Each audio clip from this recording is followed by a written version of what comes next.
Living Testimony. Unsa man day mong gibati sir sa napa kay kubag unsa man dili ka kalakaw, dili mapiko imong tail, unsa man. Di mapiko ang tail. Di yung piko ang tail siya na banhod. Di naglakaw, di maglubog lagi ko, nahigdan ako. Mutindo ko kay, di yung kaya, di kalakang diyo ba. Sakit yung piko, ngut-ngut kayo ba. Butong awa di ko nagpasikap kay, nakatambal lang ko siya katong gihatag ng bilyang acid limin. Pagtambal ko na mo siya epekto sir. Amo ta pasalamat ko sir kay pag dako kay epekto gyud ang kuan sa acid limin nga gitambal ko sa kubag. Mga pait nga kasinatian natabangan pinaagi sa SED Panyawan Products sa SED Marketing Incorporated. Hello po!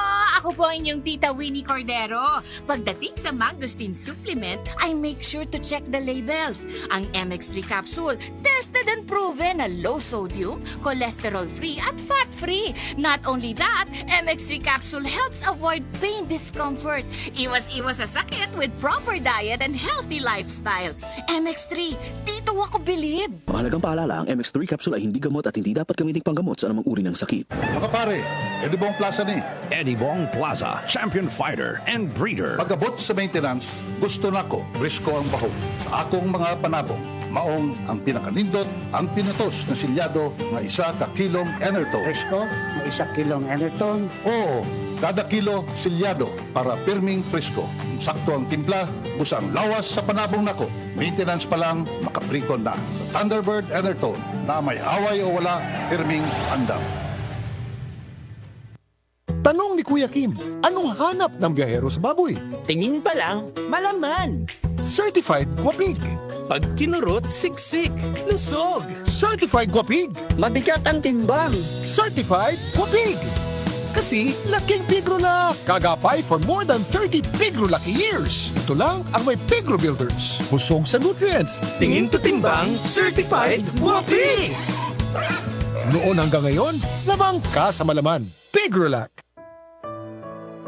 Pagbasa sa Aklat ng Kawikaan, Kabanata 13, Talata 1 hanggang 25. Ang anak na may unaway nakikinig sa kanyang ama, ngunit walang halaga sa palalo ang paalala sa kanya. Natatamo ng mabuti ang bunga ng kanyang kabaitan, ngunit ang ninanasan ng masama ay puro karahasan. Ang maingat magsalita ay nag-iingat sa kanyang buhay, ngunit ang taong madaldal ay nasasadlak sa kapahamakan. Ang tamad ay nangangarap ngunit hindi natutupad, ang hangarin ng masikap ay laging nagaganap. Ang taong matuwid ay namumuhay sa kasinungalingan, ngunit ang salita ng masama ay nakakahiyang pakinggan. Ang mabuti iniingatan ng kanyang katuwiran, ngunit ang masamay ipinapahamak ng likong pamumuhay. May taong nagkukunwang mayaman subalit wala naman, ngunit ang iba'y nag-aayos mahirap bagaman sila ay mayaman. Ang yaman ng isang tao ay pantubo sa kanyang buhay, ngunit sa isang mahirap, ito ay hindi nakababahala. Ang matuwid ay tulad ng maningning na ilaw, ngunit ang masama ay lamparang namamatay. Ang kapalaluan ay nagbubunga ng kaguluhan, ngunit ang pakikinig sa payo ay nagbabadya ng karunungan. Ang kayamanang tinamo sa daya ay madaling nawawala, ngunit ang kayamanang pinaghirapan ay pinagpapala. Ang matagal na paghihintay ay nagpapahina ng kalooban, ngunit ang pangarap na natupad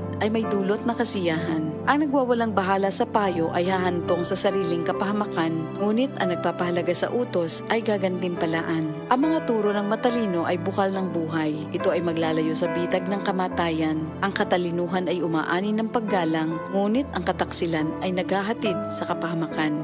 Ang katalinuhan ng isang tao ay nakikita sa kanyang gawa. Sa kilos ay nakikilala ang taong walang unawa. Ang masamang tagapagbalita ay lumilikha ng kaguluhan, ngunit ang mabuting tagapamagitan ay lumulutas ng alitan. Kahihiyan ng kasasadlakan ng hindi nakikinig sa saway, ngunit ang tumatanggap ng payo ay mag-aani ng karangalan. Ang pangarap na natupad ay may dulot na ligaya, ngunit ayaw iwan ng masama ang kasamaan niya. Ang nakikisama sa may unawa ay magiging matalino, ngunit ang kasama ng mangmang ay masusuong sa gulo. Ang hinaharap ng masama ay kahirapan sa buhay, ngunit sagana ang pagpapalang sa matuwid ay naghihintay. Ang matuwid ay nag-iiwan ng pamana hanggang sa kaapu-apuhan, at sa matuwid na uuwi ang naipon ng isang makasalanan. Ang bukid ng mahihirap may pangakong kasaganaan, ngunit ito'y nasasayang dahil sa kawalan ng katarungan.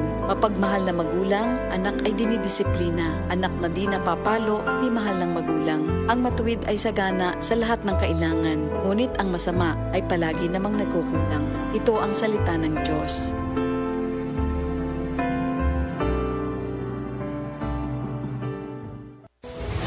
Excellent health, excellent life. EXL Makabuhay Plus. Ako si Teresa Herona, 42 anyos, Mati, Caguay, Surigao del Sur. Kapi akong lawas, labad akong ulo. Natingala ang akong mga amiga o nagagamay akong buhok. Yung akong gikuan sudlay, nangahunhon. Nakakuha ng doktor nga, lupus kong sakit, dili na ko kalakaw. Natingala ko sa umba na kay pagkabuntag ato, nakabati de sa radyo. Atong pag-abot, ipatumar ko niya og AXL Makabuhay Capsule. Salamat sa AXL Makabuhay Plus. Naayo ko. That time check was brought to you by ACS Manufacturing Corporation, ISO certified world-class quality. ACS. That news was brought to you by ACS Manufacturing Corporation, ISO certified world-class quality. ACS.